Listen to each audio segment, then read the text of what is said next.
The problem with all this is we're trying to do forensics from outside the system. We don't have people inside saying, this is why they're hiding this is why they're hiding that. And even if we did, would we believe them? The lie is different at every level, and they have their set of lies that they're being told. So to really do this, you have to rely on the evidence itself. And then you have to rank that evidence in terms of the political realities of the entire culture in which you live, i.e. the United States, or the larger culture in which we live, which is the world.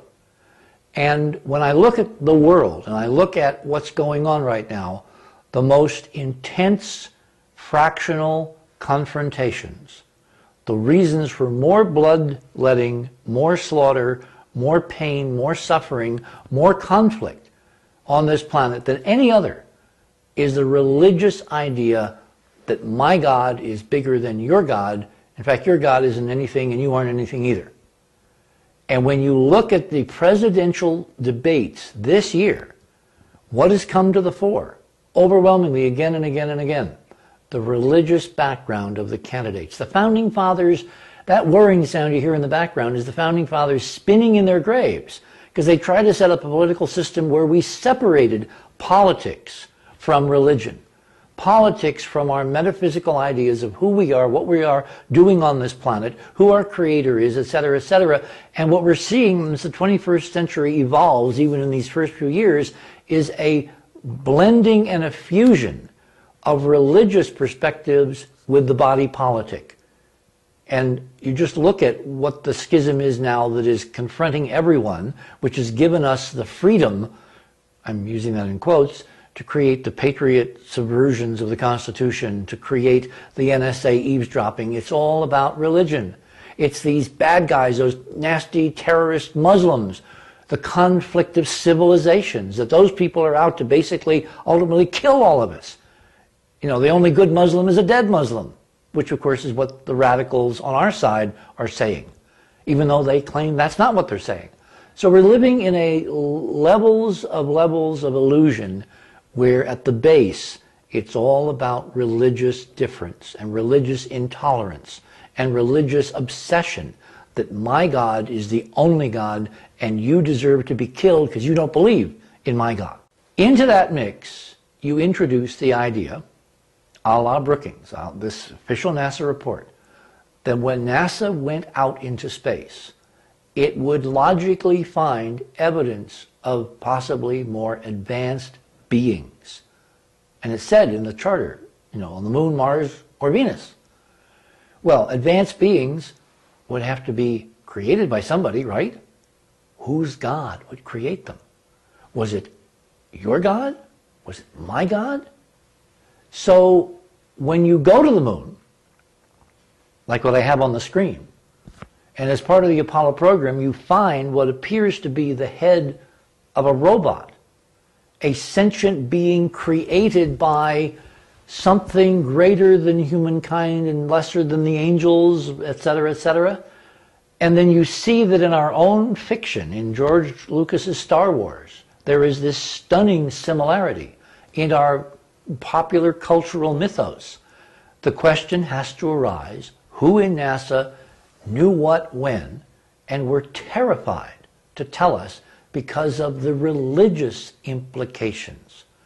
Now, if you look at ruins on the moon, or you look at ruins on Mars, particularly if you have a mile-long face on Mars, mile plus or minus, and it looks like us, remember there's this key phrase in the Old Testament, God created man in his image. Oh, wait a minute. If that's true, then what is this mile-long face doing lying on Mars? Mars isn't mentioned in the Old Testament. Who were the Martians? Were they created in God's image? Is that God's image lying in the desert? In other words, you begin to get into such levels of discourse and such levels of potential controversy and conflict and people killing each other over their version of the truth that Brookings said in 1959, and John Kennedy gave it to Congress in 1960, on April 18th. That it's better to leave all of this alone, to not let anybody know about this, because all they'll do is kill each other over whose God is behind this new version of the truth. And I think, based on history, right on CNN right now, that that's the ultimate reason, which has been used as an excuse, incidentally. The lie is different at every level.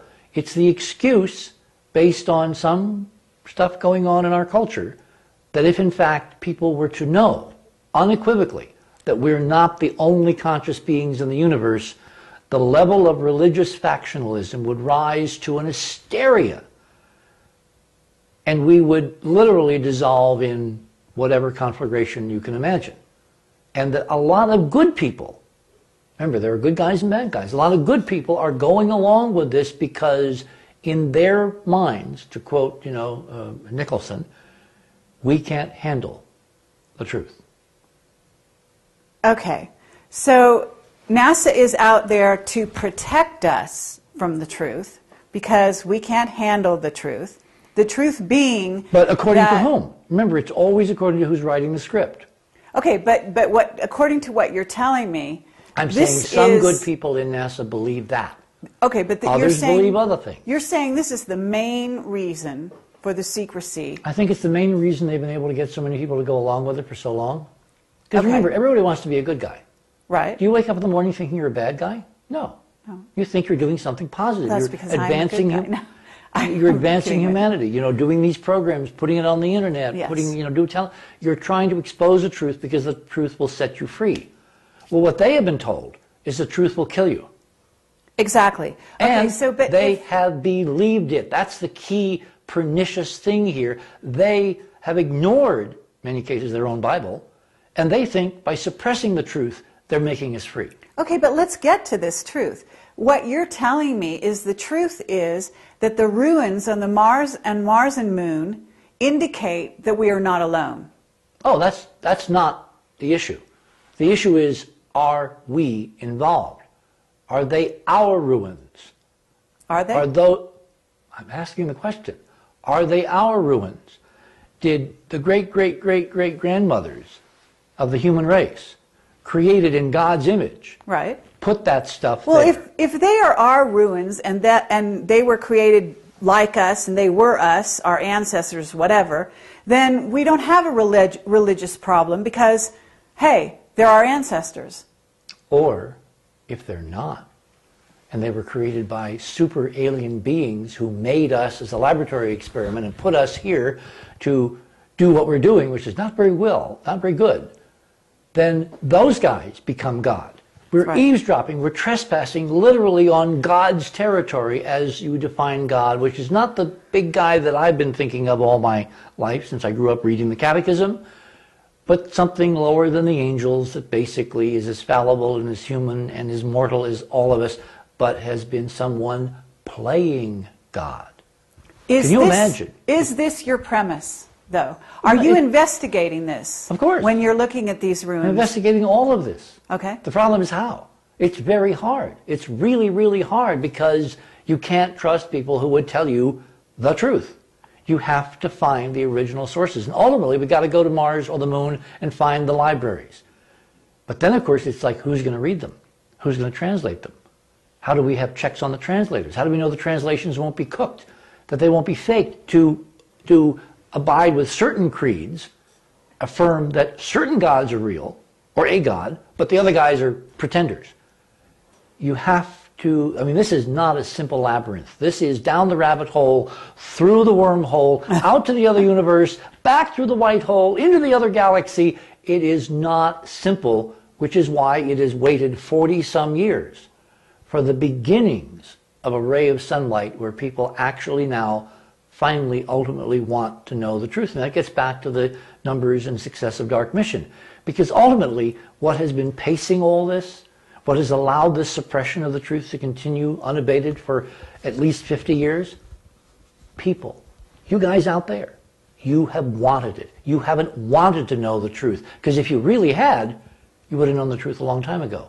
You're the problem, as opposed to being the solution. And just now, those of you who are watching are possibly becoming part of the solution to finding the truth.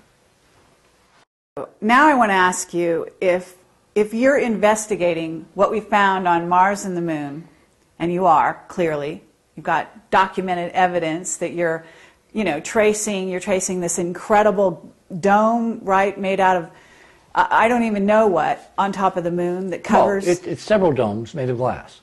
Okay. The simplest explanation is it's made of glass. The reason is because when we look at the Apollo analyses of the stuff they brought back, which I by and large believe in because it's like, why cook those books? Which is the chemistry. Overwhelmingly, it's silicon dioxide, which is glass. Okay. It's also what the Earth is made of. How do you make glass here? How do you make huge, beautiful windows like this? You basically take the most common elements in the Earth's crust, you heat them up, you refine them, you melt them, you put them on these steel plates or rollers, and you roll it out, you press them, and you make sheets of glass, plate glass.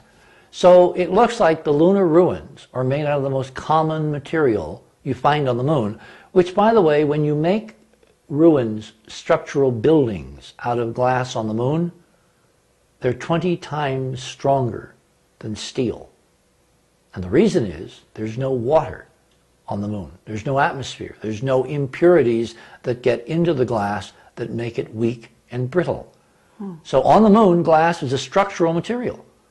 And it has, if you dope it with various minerals, metals, you can make it do all kinds of cool things. Like you can make it photochromic, where when it's exposed to sunlight it gets dark, like sunglasses, where they darken down automatically. And then as the lunar night would come, it would open up. You could make it radiation resistant. You could make it semi-transparent, so only certain wavelengths come in, other wavelengths are blocked.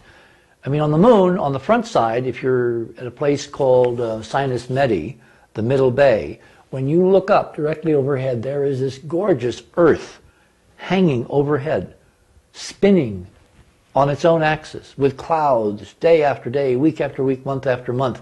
The best real estate on the moon to see the Earth would be right there, and that's where we found our first amazing set of ruins. In fact, would you like me to show you what some of those ruins look like? Sure. Segue. Okay. As part of our lunar investigation, going back now to 1996, which is 11 years, I brought in a variety of experts in Enterprise to look at various aspects of this impossible to believe story at first hand. Namely that Apollo went to the moon. The astronauts went there specifically chartered by NASA, by the president, as a mandate to go and find the technology secretly and bring it back and back engineer it. And that the Apollo, the race with the Russians to get to the moon before them, was a cover story. And we know that now because we have memos, which are in the book, in Dark Mission, from the White House, from the State Department. We have testimony from Premier Khrushchev's own son, Sergei, who was a fellow, I think, at Brown University, who confirms that from the moment that Kennedy walked into the Oval Office in 1960, after he was inaugurated on that afternoon of January 20th, he opened a dialogue with Premier Khrushchev, attempting to get him to go to the moon together. Now, logically, this is nuts, because if we're told all these years that the reason we went to the moon was to beat the Russians, why were we going to the moon at all, spending all that money at all, doing anything out there, if it wasn't to beat the Russians, if in fact secretly we were trying to go with the Russians? The only logical answer is there was something there that Kennedy felt was of overriding importance to humankind, to civilization, no matter where it is on this planet, that we had to share with our arch enemies in the Cold War. And ultimately, as we document in the book, it looks like they killed him for it. And then a few months later, they imprisoned Khrushchev and kept him under house arrest until his death, several years after that. But ultimately, behind the scenes, we may have gone to the moon with them anyway. Isn't this right? We don't know. Again, we don't know. Okay. The gaps in the record are still big enough to fly the Enterprise through. What we do know is that we went. That Apollo went to the moon. We had 6 missions, incredible missions. We had one that didn't quite work the way we wanted it to, 13, which in itself has interesting gaps that I'm looking at in my copious spare time.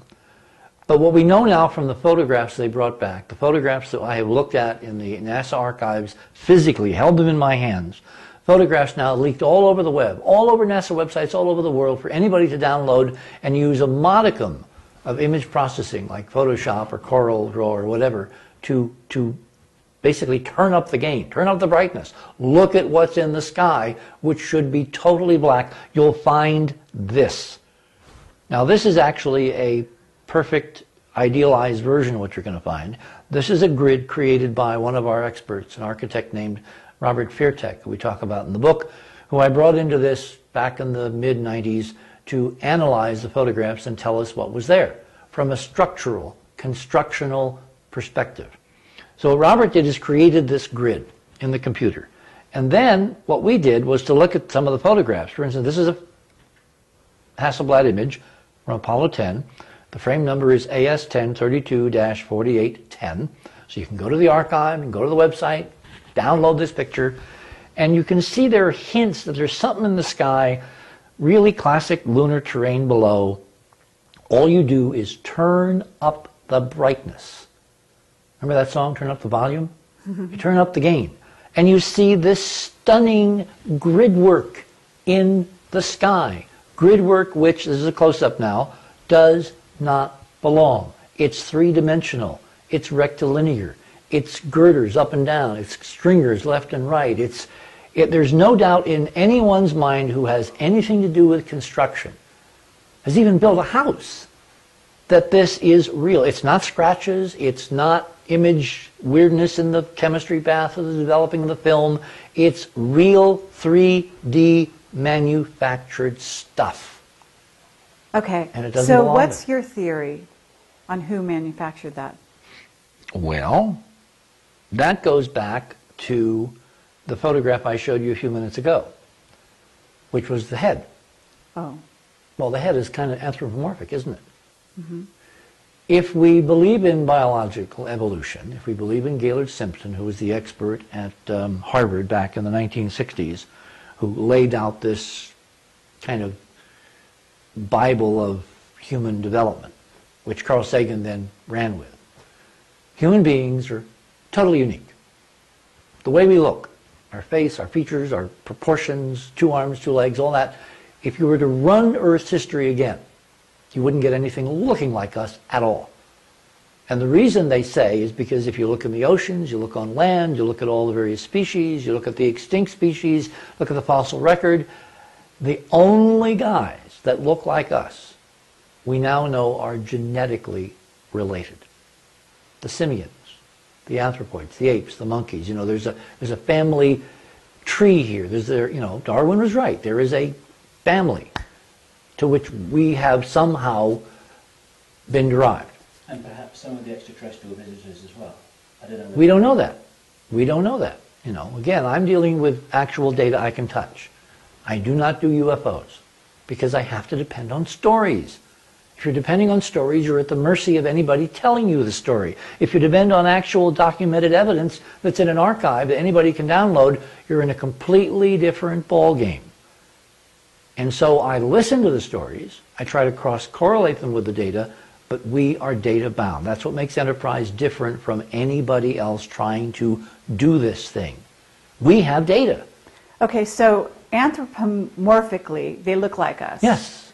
What has that got to do with what you're finding on the moon? I'm getting there. Okay. Yes. I always try to get someplace. Sure. Right? So back to the robot head. Yes. Why does the robot look like us? It could look like anything. It could look like R2-D2. Remember, R2-D2 did not look like us at all. Right. Cute and, like almost like a little trash can, Yes. with blinking lights and a beam and all that. He looks like C-3PO, who is an anthropomorphic robot in human image. So the fact that Apollo went to the moon and on Apollo 17, Gene Cernan and Harrison Schmitt may have seen that thing.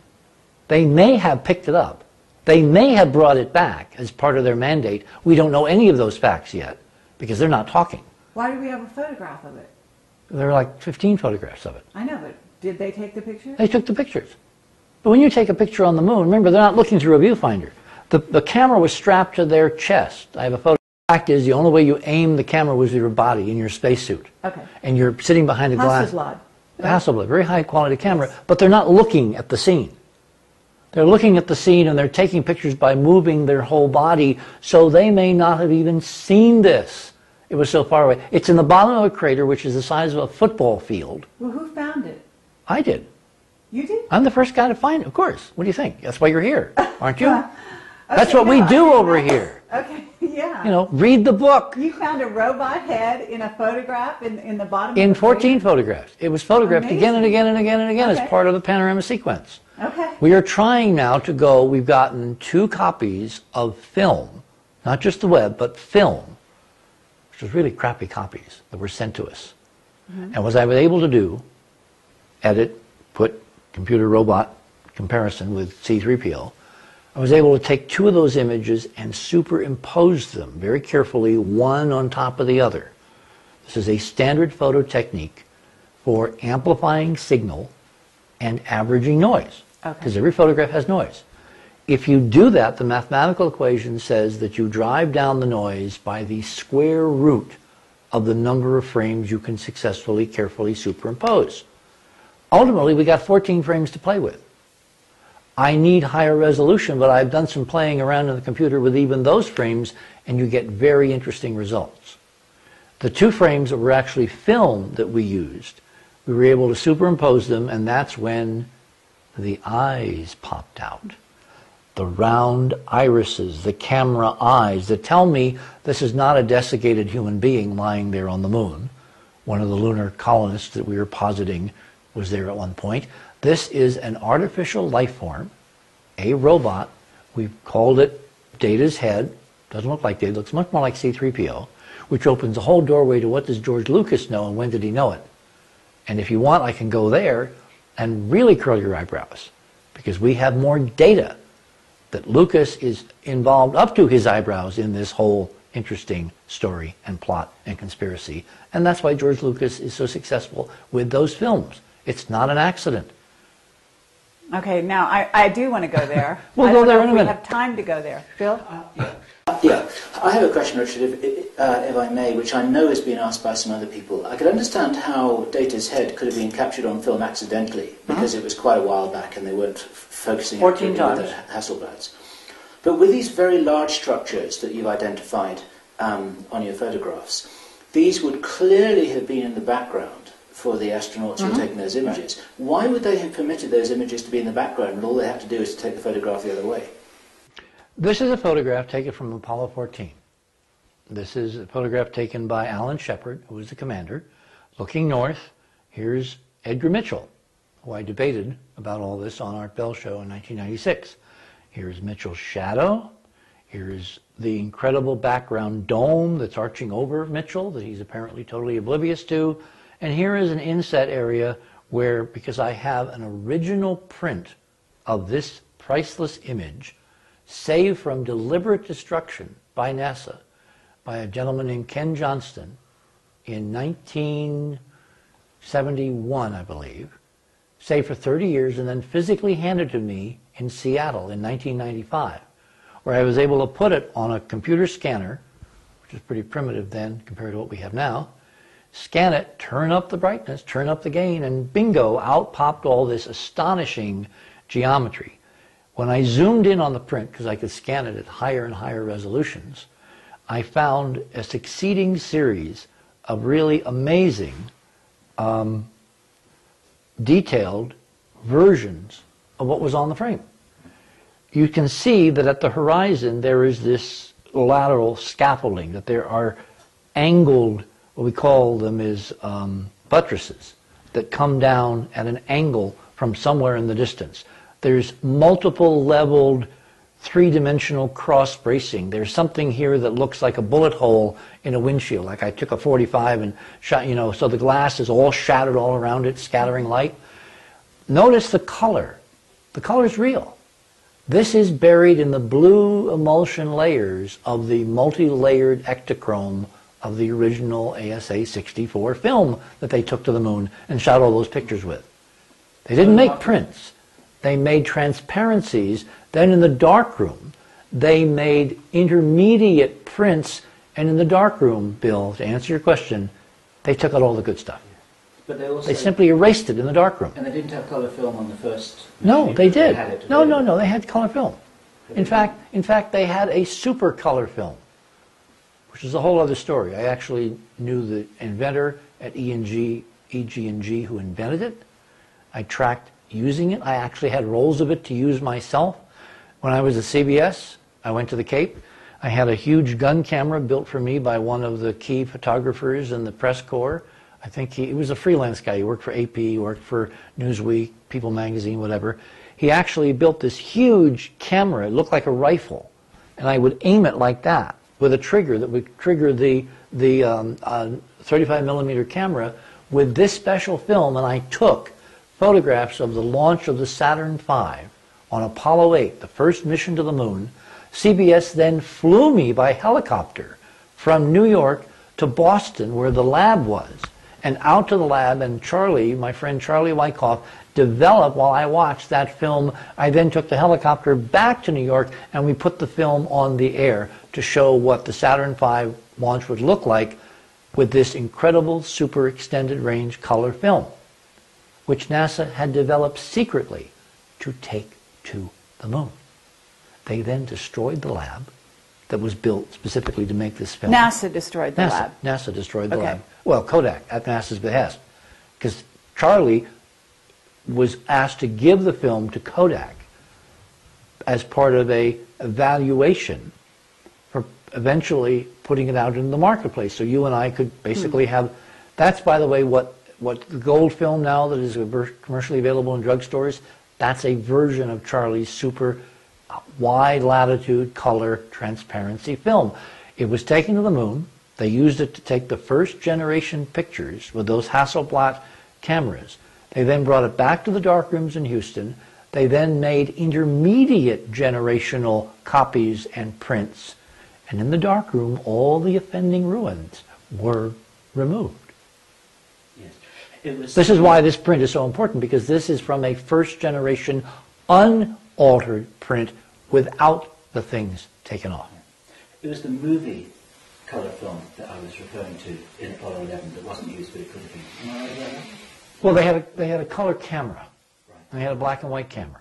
Okay. They only used the black and white, and they used it in a reduced sensitivity mode, because if they had used it in the original design mode, built by Westinghouse, it would have shown the ruins behind Apollo 11. That's, by the way, why the original Apollo 11 tapes have disappeared. They dare not let them loose. With modern computer technology, can you imagine what we would find on them? Sure. Except those shadowy figures dancing around on the moon, where there, if you know what you're looking for, even on those pictures there are hints. But there's this enormous element of plausible deniability, because people can say, oh, that's just bad photography, bad lighting. So there's no proof. This is now the inset showing Mitchell, and showing where we did this, and showing the stunning three-dimensional geometry of the glass. We call this Mitchell under glass. And yet when I talked to him on the Bell Show and debated him, he claimed to have seen nothing. And I gave him a pass at that time, because I thought that part of the problem had to do with the fact that he literally could not see. This is now a close-up showing what I call the bullet hole. Notice all the 3D geometry, this amazing three-dimensional lattice, and you can see the stair steps of brilliant glass shining, and the lunar surface is overexposed. Because remember, this is very dim. This is probably the consistency of cigarette smoke. It is so fine because it's been beaten and beaten and beaten to death by an incessant micrometeoric rain. So after how many millions of years, there's almost nothing left. But there was enough left to take pictures and bring them home. To piggyback on Bill's question, why would they leave any trace? Do they want someone to find it? Did they want you to find it? Let me continue the logic train, then we'll get to that. Okay. This is a curve, a light curve of human visual sensitivity. Our visual sensitivity peaks in what's called the yellow-green, which is where the solar spectrum peaks, by the way, so that's probably not an accident. And as you can see, as we go toward the red end of the spectrum, it gets really low down here. This is the sensitivity curve. This is 100%. This would be 0. So it's really way down in the noise. And as you get toward the blue and the violet, it gets very noisy. So you really don't see, at low light levels, much of anything in the blue or the red. You may see a little bit in the green. But film, of course, has a very different sensitivity. So now we come to the astronauts. Each astronaut was outfitted, we were told, with a gold visor designed to protect them from ultraviolet light, like a sunscreen or Polaroid sunglasses or whatever. That's another NASA lie. I can prove it. Watch. If you look at the transmission curve of gold on plastic, and you look at the spectrum, and you look at the gold helmet, it turns out that the gold suppressed all the visible wavelengths of the bright lunar surface under shining bright sunlight and amplified the blue, meaning that those helmets allowed them to actually look out at the lunar surface and see the ruins of the domes. So they could aim their body cameras at any particular place to get the pictures of the ruins, which are pervasive and all over, so there's no way they could have pointed the camera where there weren't ruins. Because they were inside an ancient, shattered dome of glass where 360 degrees, this is a 360-degree panorama, taken from one of the panoramas that Ken Johnson saved from the original prints, and you can see that most of the stuff is to the west, backscattering. Notice the geometry here. Then as you move the camera around to the north, this is where Mitchell, this is Mitchell again. This is where the grid work was that we showed in close-up. Then you look toward the sun over here and toward the south. There's much less over here. You can see that it's almost dark, the way it would be if there was no glass. And then finally back to the west again as it begins to build up in what we call backscatter, where the light is kicked back. So this panorama, taken from an original NASA print, saved from destruction by Johnson 30 years ago, somehow this print knows where the sun is. And there's no way that any accident of chemistry, development, bad lighting, light leaks, whatever. I mean, a light leak would be toward the sun, right? Why is the biggest portion of backscatter in the sky directly opposite the sun as judged by the astronaut's shadow? In other words, his very body is shielding the camera lens from seeing any sunlight. Now, I know that some people watching this will want us to ask this question and they want to hear your answer. And that is, some people say that you got hold of a conspiracy, but you got hold of the wrong one, because what you got hold of here is evidence of back structures on a big screen in the Nevada desert, like the Truman Show. And that's what was actually being kept quiet. Now, it's not a stupid question, but I'm sure you've got an answer. Let's hear it. We go into the book in this in great detail. To my mind, there is zero probability, and I rarely use the word zero probability, that the lunar landings were faked, given all the politics, given the Nazi backstory of what they were looking for, given von Braun, given the Kennedy-Khrushchev thing. Why would we go if there wasn't something there to go for? But the actual proof that this is not done in a studio and is actually for real comes from an anecdotal story of my own eyewitness testimony, meaning I was at JPL when we made the transition from Downey up to JPL to cover the Mariner 6 and Mariner 7 mission. And I was there as someone in the auditorium being squired around by the head of NASA Public Affairs for JPL, named Frank Bristow, was walking this guy around who was putting some little pamphlet on every reporter's seat in the auditorium, and then was led outside to hand personally a copy of this memo, whatever it was, to every reporter who was in the press room waiting for one of the press conferences to begin. So I got one and I read it, and I was flabbergasted. Because here was a guy being officially sponsored by a NASA official, handing out a document that said the entire Apollo 11 mission was just completed in a studio, a soundstage in Nevada. The whole thing is a fake. And I wished I had kept that document. We're now looking for some reporter who at the time, actually as a sidebar, as a kind of a, isn't it cute what things happen around these missions, actually published a story based on that 2-page Mimeo handout, because somebody had to have done it. Possibly at the Pasadena Star News, which is one place we're looking, possibly even in the New York Times. I haven't looked. I haven't had time to look. The point is that there were other reporters, both well-known and no one will ever hear of them, reporters. 1,000 people were covering those missions in those days. Somebody had to have kept, just as an historical anachronism, a copy of that memo. Now what that means, as I say in Dark Mission, is politically NASA itself was starting the rumor before Neil and Buzz and Mike Collins even got home that Apollo was a fake. Why would NASA, in their wildest dreams, be starting a rumor that would mature 30 years down the road? The answer is inoculation. The answer is that if it ever came out that there was real stuff there that they were hiding, they could divert the conspiracy crowd to the fake conspiracy that we never went to the moon by planting the seeds, by planting the meme in the culture generations before, which would then bear fruit, which it did on Fox Television. Gosh, Fox Television, that's interesting. And it would divert those people from asking the real question, which of course is, what did they find on the moon, and when did they find it, and when did they decide to lie about it for all these years? So the astronauts, even Mitchell, you're saying, had a visor that actually made it possible for them to see this wall of glass, so they could take the pictures of the right whatever, stuff. Yeah. And photograph it. Yeah. So when you asked Mitchell, and he said he didn't see anything, what is your theory on why he's lying? See, Carrie is like a good attorney. She knows the answer to the question. She never asks a question where she doesn't know the answer. So I will give her the answer now that she knows. I think Ed Mitchell is telling the absolute truth. Okay, now this answer I don't know. Ah, so she didn't know the answer. No. Because she hasn't read that part of Dark Mission. That's right. The reason, the resolution of this paradox is that Ed Mitchell has had something happen to his mind. Oh, that answer I did know. Okay. The astronauts, I believe, have been tampered with. Yes.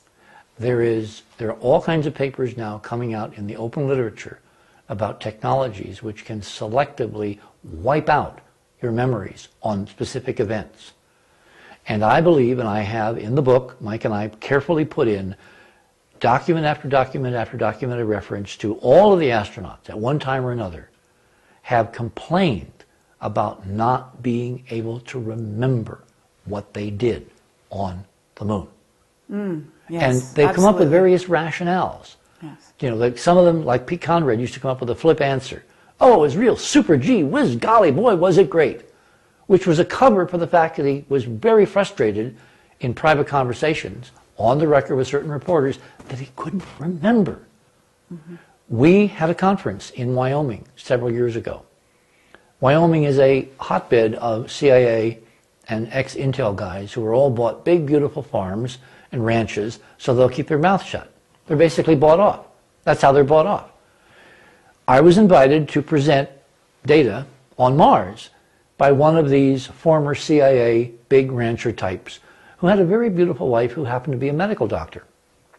Without mentioning names, because they're still alive and I would like to keep them alive, things got really, really, really weird. Because I was ostensibly invited to present the Mars data, Cydonia, our work, at the UN, our expose and the NASA briefings, at NASA Lewis on Mars. And suddenly, I surprised them by presenting a whole bunch of stuff for the first time on the moon. And this individual freaked out. Oh, wow. And his wife, who it turned out had been one of the doctors who had debriefed the astronauts, the crew, she orbited around the conference, never even coming in, talking to some of the people who were there with us and saying, I don't know why this is so disturbing, but I just can't sit through this. So it's the old who watches the watchers. Even, I believe, she had had her mind altered so she would not remember the truth after she had done. So how far up the chain does this go?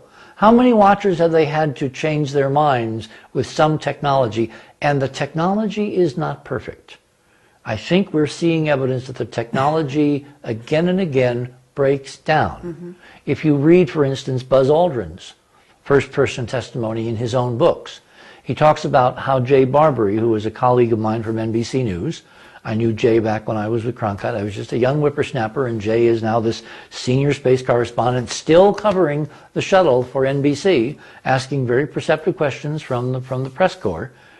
Jay innocently invited Buzz to I think it was a Kiwanis Club meeting up in Palmdale, which is one of the NASA facilities north of Los Angeles, where they, in fact, have tested a lot of the components of the secret space program and the secret military program, including the shuttle.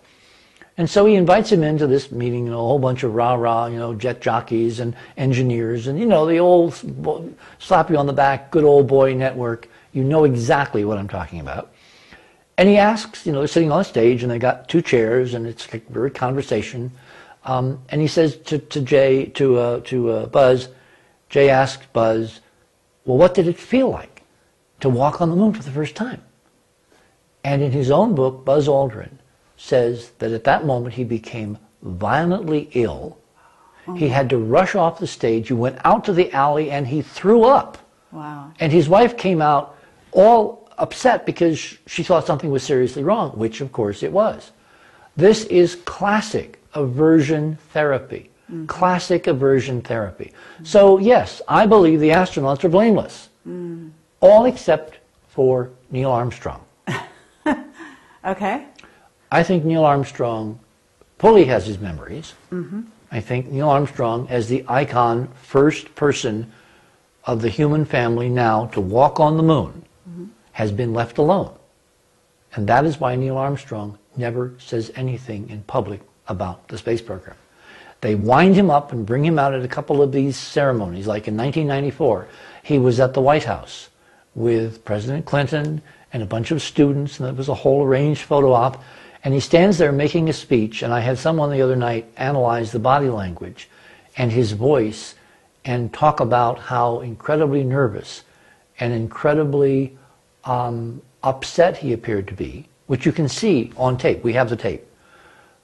And what he started out by doing was comparing all the astronauts, the entire astronaut corps, all his colleagues who landed on the moon, to parrots. Mm. He said, and parrots don't fly very well. Parrots also don't tell you the truth. Oh, they tell you what they're told. At the end of his speech, he turned to the students, because students represent, of course, the next generation. The perfect photo op. Always plant students in your audience so you make people think you're concerned about the next generation. Mm-hmm. He looked at them, he kind of calmed down at this point, and he said, there are wonders beyond belief on the moon for those who can remove truth's protective layers. Now, I was never taught in school that truth had protective layers. Who's protecting the truth? Mm-hmm. He was obviously referring to Brookings, to NASA, to 40 years of lies. I have a couple of questions as well. Once again, at the risk of irritating you here, Richard. There will be many people who've read your book from cover to cover, and they also read Dark Moon, and they looked at those images, and I know you're familiar with those images.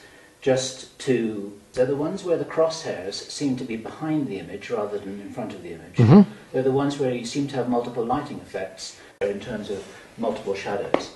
Now, those are good questions to raise again.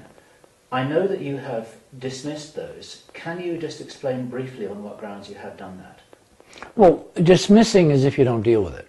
What we have done on Enterprise and in Dark Mission is we have dealt with most of the common questions very effectively and very scientifically, and I think we have been able to put the issue to rest, because what people who naively raise some of those questions don't know is the secret technology that was used to take the pictures.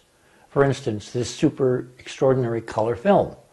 If you take that film and you make a first-generation copy in the camera, and then you take that copy when you bring it back to Earth and you make other copies, what you can do, because you have such latitude, is you adjust between the light and the dark so that it looks as if it's a perfectly lit with floodlights, spotlights, fill light picture, when in fact it was the film. It was the technology, the secret hidden technology of Charlie Wyckoff's XRC film that allowed them to do that. In terms of multiple shadows, no, they're not multiple shadows. There appear to be multiple angles. And these are people that don't understand how shadow angles depend on surface, landscape geometry, hills, valleys, craters, where rocks are. Then there's the common canard that they couldn't see stars. Well, Ken Johnston reports, remember he's the official guy in charge of the photographs in the Lunar Receiving Laboratory from Apollo, told by his people to eventually destroy all but one set of the films, who walked through one building one day and noticed that there were a group of people, 3 or 4 people, who were doing something with negatives and paint. They were painting out the sky above the horizon. And as any good manager at NASA, he said, "What the hell are you doing?" And the answer was, "Oh, we're strippers," which is a kind of a flip answer, because that's a term that comes from Hollywood, where they would make matte paintings and they would strip them into the background film so that in Forbidden Planet, you see the illusion of the monster against the Chesley Bonstell painting of the twin moon alien world, Altair 4, that the expedition landed on. So he explores it a little further and he says, "Well, what are you really doing?" Well, the guy in charge of these several women that were doing this, they were women, by the way, he said, "Well, what we're doing is we're painting out the stars so that it doesn't confuse people." Now, the stars, as part of the original NASA photograph, have been a major cause of concern to a lot of these people who've been concerned that you don't see stars on a lunar picture, and they think naively that you should. Well, in fact, if you take a picture in the daytime on the moon, you're not going to see stars. The reason is the stars are so incredibly faint, and the sun is so bright that you cannot expose one picture that will be decent exposure of the surface and see the stars at the same time. You can do this on any day or night here on Earth. Go out on a moonlit night or moonless night and try to get stars and then have someone light up the foreground with floodlights, and you'll quickly see the foreground will totally overexpose even with weak, feeble artificial illumination, because the stars are so incredibly weak that you can't record the two on the same shot. Significantly for what Ken says to us is that the people who were doing the painting out obviously were painting out this stuff. They were painting out the glass ruins, the sparkles, the pieces of glass that just at the right angle would kick sunlight back into the camera lens, and it would be unmistakable. There was something there in the sky that should not be there. The fact that they thought that they were painting out the stars and not the glass means they also believed the lie. The lie was different at every level, and at their level of the lie, they have been told, "We're getting rid of the stars because they'd be confusing." So it's an internally consistent story that has elements of first-person testimony, photographic evidence, corroboration on the web all over the world now from someone leaking amazing, untouched generation versions, probably scanned from these original XR Ektachrome transparencies. And it all fits together as a coherent whole that NASA has been suppressing real lunar ruins for over 40 years. Somebody who is a valuable insider source of ours, I had the good fortune to be able to talk with him at length just a very short while ago. And I know that you are very suspicious of any insider's testimony, and I understand why. But let me show you the story. And although we had... Well, it's not accompanied by physical evidence. Of course. See, the difference with Ken is he had an actual set of physical prints. I understand that. Which hold up. Yeah, I understand that. But this is a kind of conversation that we could have had over dinner last night and we didn't have it. I asked this guy and had a lot of conversations with him about a lot of things. And I thought, I never asked him whether we went to the moon or not. And I said, "Hey, did we really go to the moon?" And there was the longest silence. And I know what he was going to say. It was like a really, really long pause. And eventually he said, "Yes." And he said, "But it wasn't that simple," he said. He said, "We went there with help." He said, "We had advanced technology that was not part of the formal Apollo program, was not part of accepted science at that time, that helped us get through the Van Allen belts, and actually was also built into the LEM that enabled it to take off without leaving a blast crater and so on and so forth."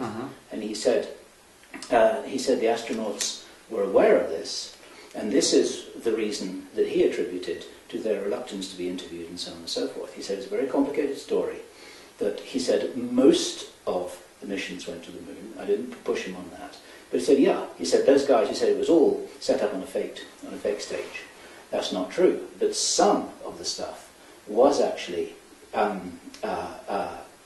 fabricated in preparation for this, so that the whole story would hang together in the public eye because of the complicated PR aspects of it, and so on and so forth.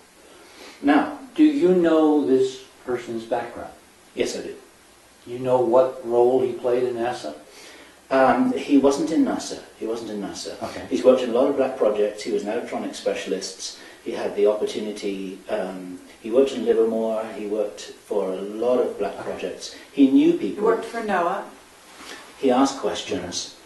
He wasn't involved in NASA. Well, He it's- wasn't all involved right. in the program. Without talking to him myself, because I think I know who you're talking about, my impression would be that he's another victim of the lies different at every level. Okay. He's been given, which satisfies his national security experience, the lie that they're covering up the technology. I Because understand. nowhere in his lexicon are they covering up ancient ruins. Yes. It's not first-hand information he was giving us. It was something that I believe he had learned during the course of his work.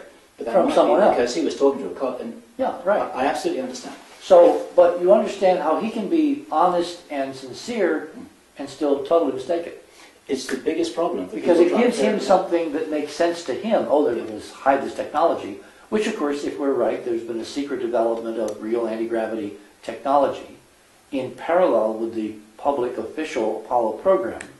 There are people, in fact, Joseph Farrell is one of the people in his books, this is before he got together with me, who raises this as a possibility. In fact, all the people that look at those LEM liftoffs and don't understand what they're seeing, because they don't have the proper background in physics.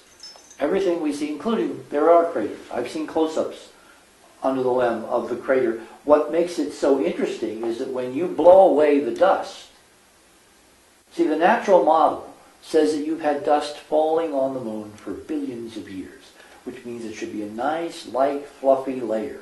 So like snow, if I was to hold a rocket engine over snow after a snowstorm, you get a nice, beautiful crater, right? Instead, what the astronauts found from trying to stick in flags and do drilling and other experiments is underneath that thin surface, like a few inches, maybe an inch or two. The lunar surface is damn tough. It's hard. And it gets harder the deeper you go. That, of course, is in consonance with the idea that there are ruins underneath that surface. There's buildings down there. There's walls, there's beams, there's girders. The stuff you see above ground is only half the story.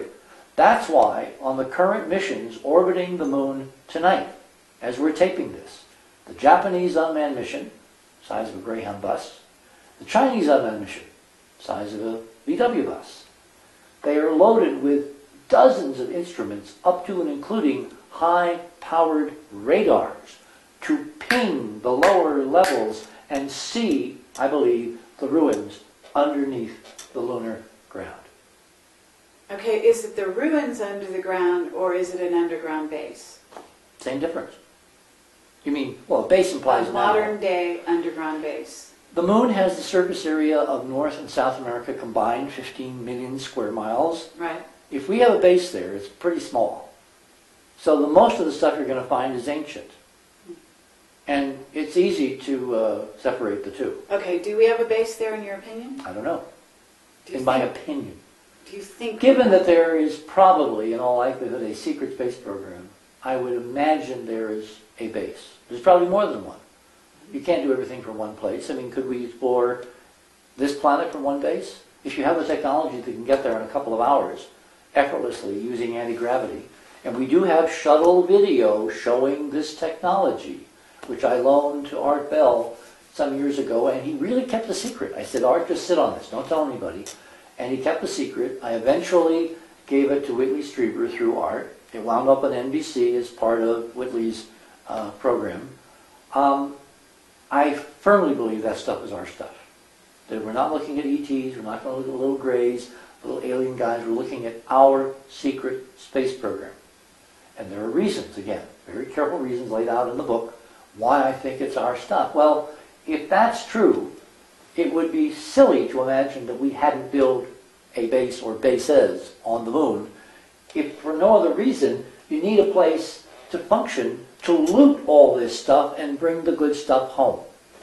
Okay, we've heard that there are auroras flying shipments back and forth, and I guess people, I don't know. Well, aurora is a code name. It could mean anything. Oh really? We know in the 1980s there were a series of sonic booms in the air over Los Angeles, which were recorded coming in over the Pacific and then landing probably at Edwards, the super secret research facility up there. We heard that they were aurora. That's all we know. Remember, this is, a mystery wrapped in an enigma shrouded by a constant veil of lies. So getting at the truth, unless you've got pictures with a paper trail, with a pedigree, you can't believe. And even these, you have to do some decent analysis to understand what you're seeing. I mean, there are people that look at this and they say, Hoagland, I haven't a damn clue what I'm looking at.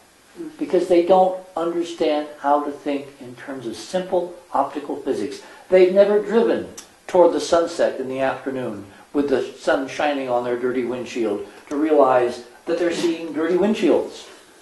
Okay, a key prediction. Remember, science is nothing if it's not prediction. A key prediction of the whole lunar dome model, the ancient lunar dome model, that somebody was there, they lived there, they built incredible, extensive stuff.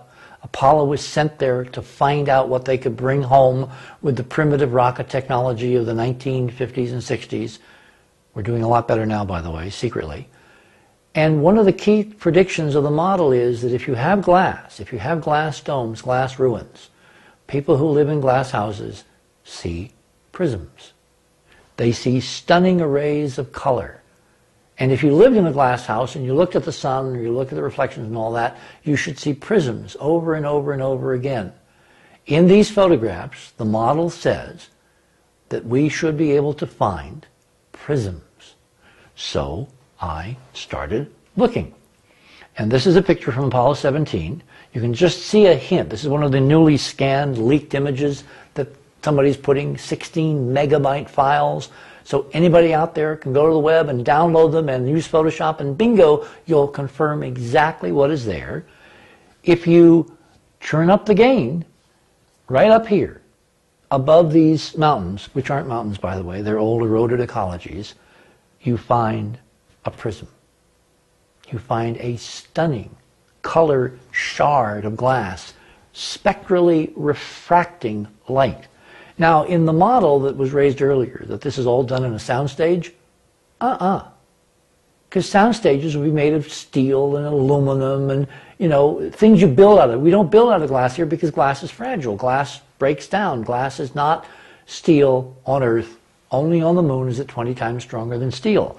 So this, if I had to bet the farm on one piece of data that we're right, it's these prisms. Because in looking at these photographs and looking at the way the color emulsion of the ectochrome, the super ectochrome that Charlie Wyckoff, my friend who I worked with and used this film for him, developed, I know that those three layers, yellow, magenta, and cyan, when converted into a color ectochrome transparency, were obviously able of recording. Here's another one.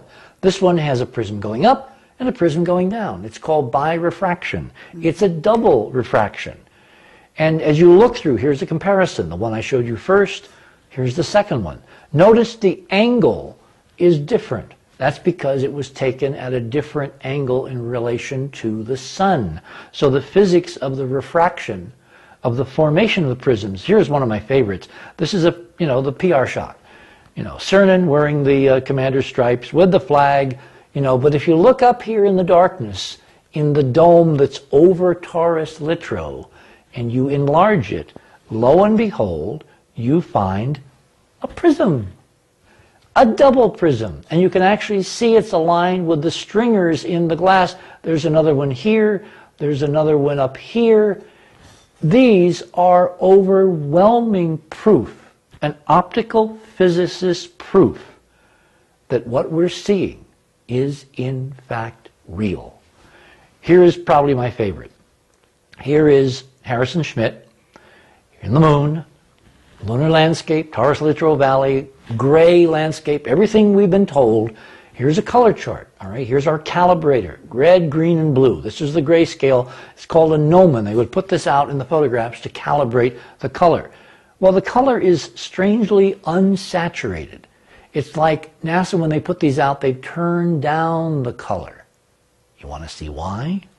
Because when you turn the color back up to the way it should be, bingo, you have sunrise on the moon. You have layered sunrise, just like looking outside here. As you're filming this, look outside, you will see the same layering of light and color under the Earth's atmosphere, except we all know, and we can prove, there is no atmosphere on the moon. Just watch a star as it goes behind the moon some night. It does not twinkle. It disappears like that. So John Lear, dear John, you're wrong. There is no atmosphere on the moon. But there are these huge grids of glass. And when you look in the right way at these pictures, remember, this is an official picture. Not only do you see the color spectrum of a sunrise, but right here, there's this nice, incredible prism made of glass, refracting sunlight back into the camera. And notice the angle. It's almost horizontal because when Saarinen took this picture, the sun was to his back, he was facing almost directly away from the sun, and the geometry of the domes made the prism flat. This, to me, is overwhelming evidence of these ancient lunar domes. And we've learned that NASA is very happy to adjust the color of their images from the Mars images. Oh, instantly. Instantly. Wonderful. I'm done.